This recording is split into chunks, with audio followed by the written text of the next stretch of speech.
Setiap pengusaha pasti ada di dalam salah satu kategori ini. Yang pertama saya sebut pemilik bisnis yang keren sih, ya. Dia pokoknya semuanya bisa sendiri. Saya Superman lah, dari mulai marketing, cari prospek, ketemu prospek, follow up prospek, deal sama prospek, saya. Dari prospek sudah deal, operation sama saya, laporan keuangan sama saya, nagih sama saya, cari supplier sama saya, semua saya deh.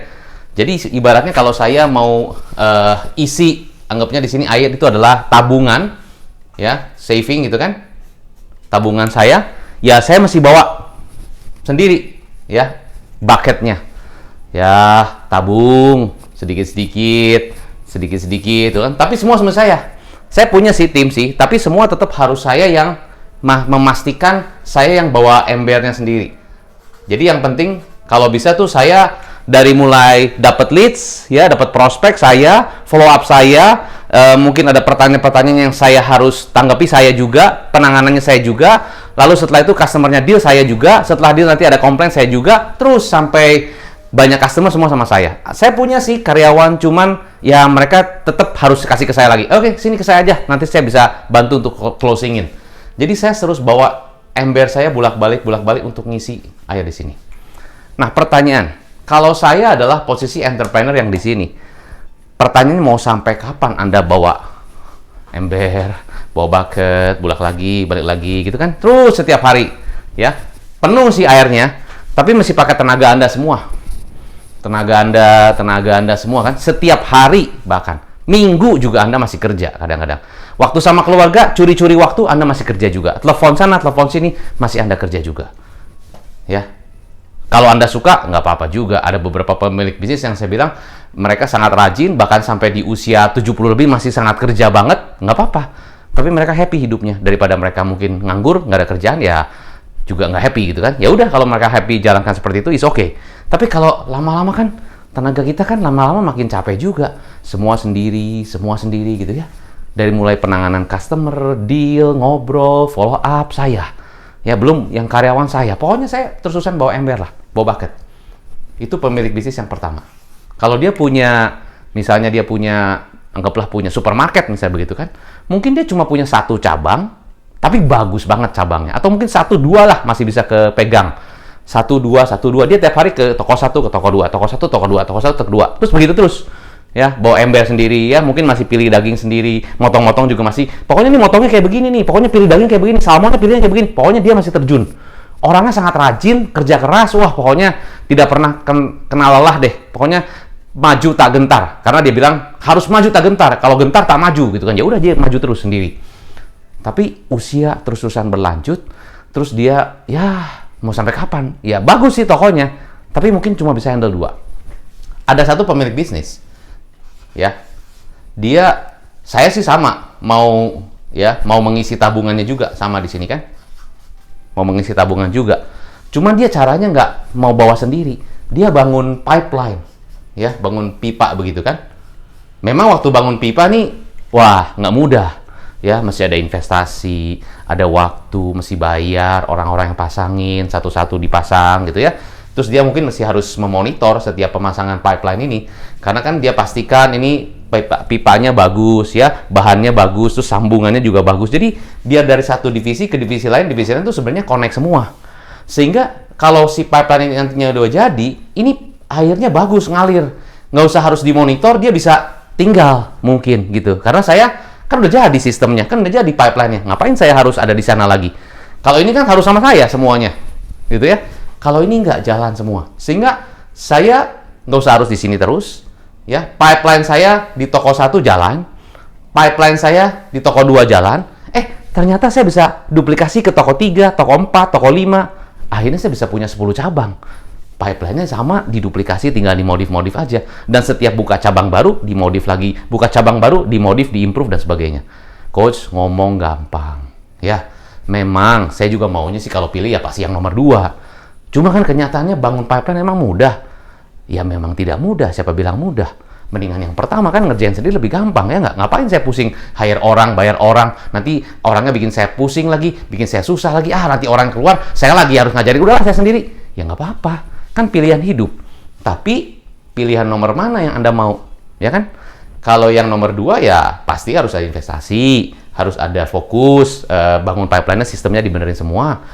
Tapi yang saya lihat, ini terserah Anda basically ya, pilihan bisnis pilihan Anda. Yang saya lihat, pemilik bisnis yang tipe 1, itu memang dia bagus banget bisnisnya, sangat-sangat bagus, keren banget, perfect kalau saya bilang.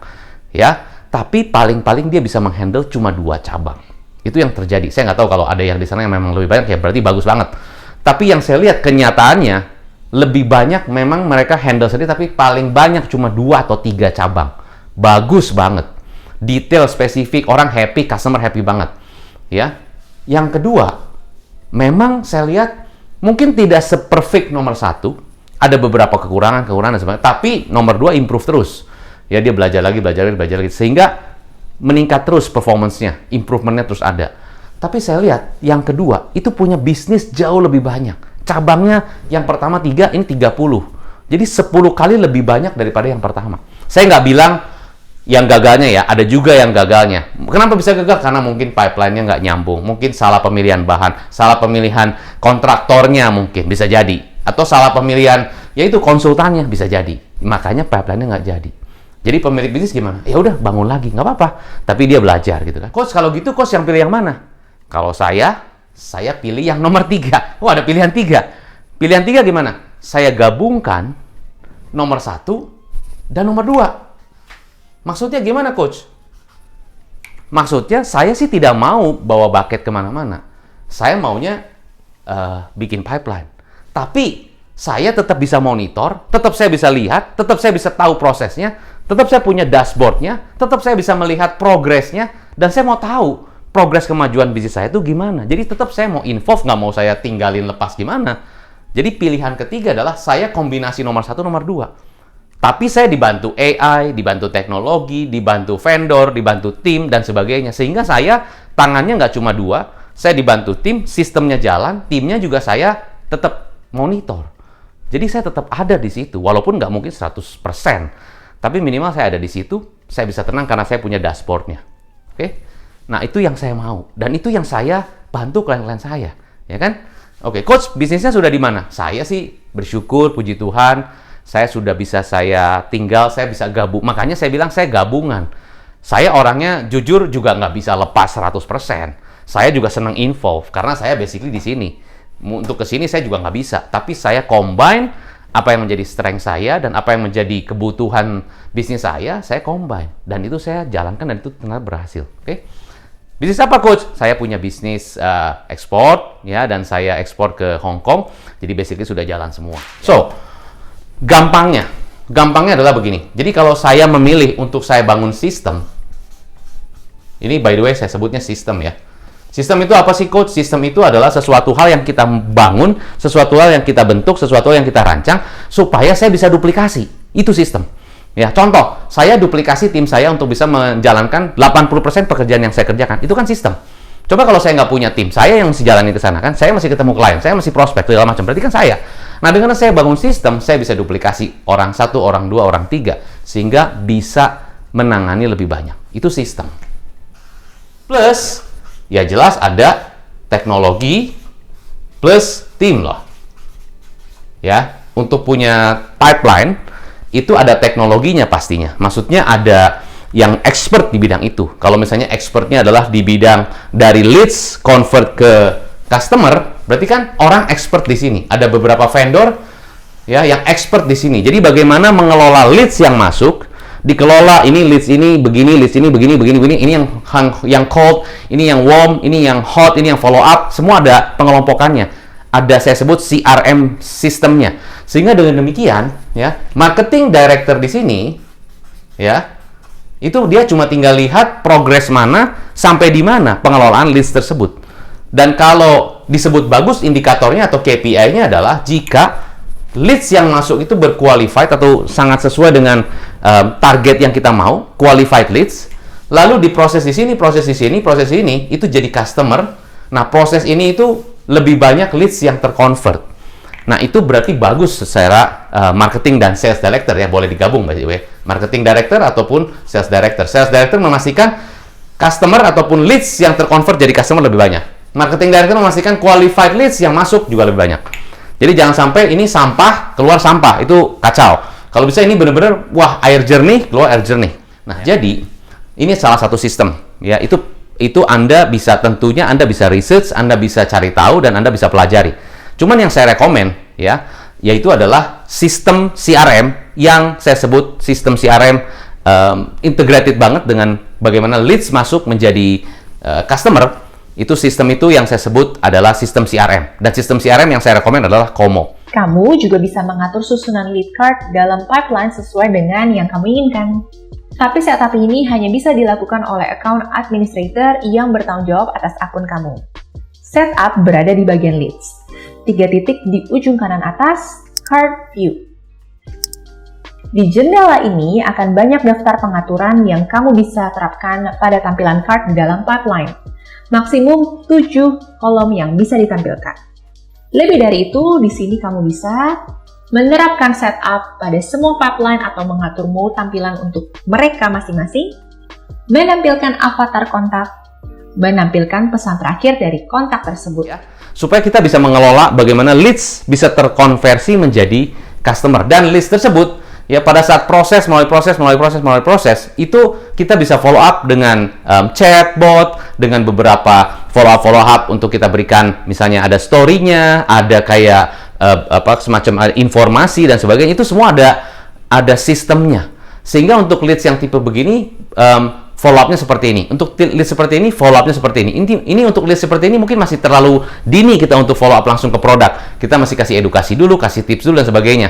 Nah, itu ada beberapa pengelompokan dan juga sistem bagaimana cara memfollow up leads yang masuk. Jadi nggak semua leads di follow up dengan cara yang sama. Berapa banyak leads yang bisa Anda tangani kalau semuanya harus saya follow up dengan cara saya? Kalau sayanya lagi sehat, lagi semangat, lagi fokus, ya bisa. Tapi kalau saya lagi hari itu kurang sehat badan, lagi capek, bagaimana bisa follow up? Sedangkan customer yang di follow up dengan cara yang tidak optimal, apa yang terjadi? Mereka tidak puas dan mereka not satisfied, akhirnya mereka pindah ke orang lain. Dan Anda sudah capek-capek bayar invest untuk marketing, untuk budget, segala macam. Ternyata leads yang dapat tidak di follow up dengan maksimal dan akhirnya mereka malah pindah ke kompetitor. Aduh, ya capek kan? Nah, maka gunakanlah ya sistem CRM yang tepat, yang punya reputasi dan yang sudah terbukti. Dan di sini saya bukan mau promosi, tapi poin saya adalah saya melihat Como menjadi satu platform CRM, ya khususnya adalah bagaimana CRM sistem untuk mengelola leads menjadi customer itu dengan sangat integrated banget dan full edukasi banget. Semuanya ada di YouTube, tinggal kita nonton sendiri, kita pelajari sendiri, dan itu sangat-sangat simple. So, kalau Anda mau tahu bagaimana caranya Como bisa membantu Anda, terutama untuk membangun pipeline dari konversi leads ke customer, Anda bisa lihat di sini, Anda bisa lihat di bawah, dan bisa klik di link di bawah yang saya masukkan di description. So, kesimpulan buat Anda, para penonton YouTube saya dan juga para entrepreneur, tujuannya adalah begini. Kalau Anda punya bisnis, ya, Anda mau kerjakan itu sendiri dengan cara Anda jadi Superman, it's up to you. Atau Anda mau dengan bangun sistem, it's up to you. Tapi pertanyaan, mau Anda dengan gaya Superman ataupun Anda dengan sistem, mau nggak mau Anda harus mengikuti teknologi yang ada. Ya kan? Mengikuti teknologi yang sesuai dengan bisnis di saat ini. Kalau Anda mau pakai Superman, tapi semuanya masih manual, ya gimana coba? Pikirkan aja gitu ya. Superman sih Superman, tapi Superman pun juga ada sistemnya. Dia pakai teknologi yang sesuai. Kalau nggak dia capek sendiri. Masa semuanya masih pakai manual? Ibaratnya gini, kita sudah ada gergaji listrik, kita masih pakai apa tuh? Pakai ini ya. Masih hammer gitu kan untuk memahat pohon. Ya mau sampai kapan gitu kan? Memang kita ototnya hebat, tapi kita mau pahat pohon sampai berapa banyak pohon yang bisa tumbang? Kan kita udah punya gergaji listrik. Zzz, zzz, zzz. Walaupun kita masih manual pakai tenaga sendiri. Mungkin sama tenaga mesin. Zzz, zzz. Tumbang juga. Cuma kan tetap pakai mesin. Ya kan? Jadi, apapun pilihan Anda mau jadi Superman, kerja sendiri, ataupun Anda pakai pipeline, ujung-ujung tetap harus Anda bersama-sama dengan teknologi, dengan sistem yang bisa membantu Anda mempercepat pekerjaan Anda. Kalau enggak, Anda yang ketinggalan, Anda capek sendiri, dan kerugiannya pasti Anda semua yang tanggung. Ya, itu bukan pilihan yang baik menurut saya dan bukan pilihan yang bijak. Ya, tapi seharusnya bijak-bijaklah menentukan action Anda dan bijak-bijaklah menentukan teknologi yang tepat untuk membantu memperingan kerjaan Anda sehingga Anda kerja, Anda lelah, tapi bisnis Anda percepatannya luar biasa. So, saya Hendra Hilman, semoga membantu Anda, sukses selalu dan salam pengusaha.